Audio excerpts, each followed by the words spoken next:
Hi, my name's Joanne McCloy. Welcome if it's the first time we've met. I wanted to talk to you today around a few things I wish I knew sooner.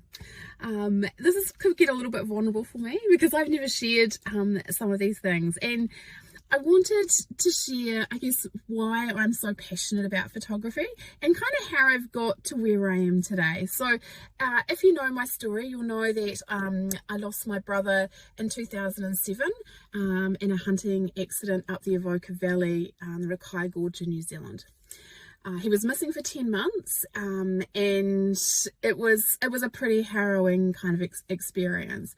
And that day, I lost my best friend, and I also, lost contact with his girlfriend as well.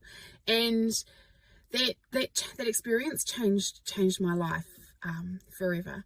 And then life kind of, it was a bit of a shit show, to be honest, for a while there. And then I then lost my dad to a suicide 8 years later, and that was another, I guess, heart-wrenching kind of experience. And then I guess when you're going through grief, someone said to me, it's all about the good times, and they will help build happy memories, and that was very, very true. And I guess what happened as part of that journey, I was very lucky. I found a lovely man. I got married. I had a beautiful son, Ryan, who I never thought I was able to have children. So it was a real surprise when he arrived at 16 weeks pregnant. But he's just been the absolute ray of sunshine of my life. And I think when you go through these experiences, at the time it feels, really hard and really raw. Like, why me? Why is this happening to me? What am I meant to learn out of all of this? And it's taken me a number of years. I'd say grief never ever goes away. It just changes and evolves. But what's happened for me is that my view of life and what's important is very different to others. Like that old saying, money can't buy happiness. Money can't buy happiness is so real. Like when you've lost people who are near and dear to you, you think that your memories are going to last forever. They don't. They fade. You forget what people look like. You forget their sound of their voice. You forget their smell. You forget their gestures. And I think, when we were preparing for, my brother and my dad's memorial services, you're like, oh, we need some photos. We need some photos. We were not a good photo taking family.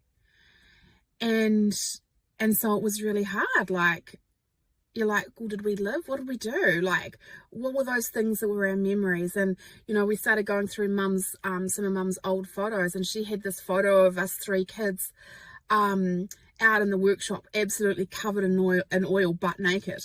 But I look at that photo and it just brings back so many memories, and I can kind of just imagine what it must have been like.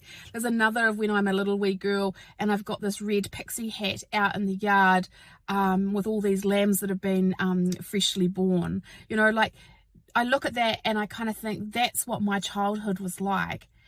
But if you don't take photos, you regularly you have these gaps in life, and you've got nothing when the person's passed to kind of spark those memories and those kind of conversations. And 2.5 years ago, I guess I was at a point where I was like, I need something for me. Like, I have a design business, and I kind of often can have an idea or concept, and my design team will bring that to life. But I was like, I actually want to be the creator. I want to be the person who's behind the concept and the delivery of that. And I don't know what happened. I was very lucky. My grandparents had passed away, and we were, my brother and I were left some money, and I'd keep that money in a bank account, and I was like, I'm gonna use this money for something meaningful. My granddad always said to me, if I won lotto, I would give all my grandkids a higher education. And I thought to myself, you know what? This is a time for me. This is a time for me to do something for me. And it's okay to be a little bit selfish. It's okay to find yourself. It's okay to find what it is you love. I started searching online, and I came across the camera, and I was like, oh, I went to Africa. I took a film camera in my 20s, and I can remember coming back with all these little rolls of film in a lunchbox, and hoping like heck they were going to come out. So I actually really quite enjoyed that experience. So I picked up a camera, and I've studied like Billy with online learning. I've been really, really lucky that people here locally have given me a chance and have said to me, I've said to them, hey, can I photograph you? And they've said, oh my goodness, yes, absolutely.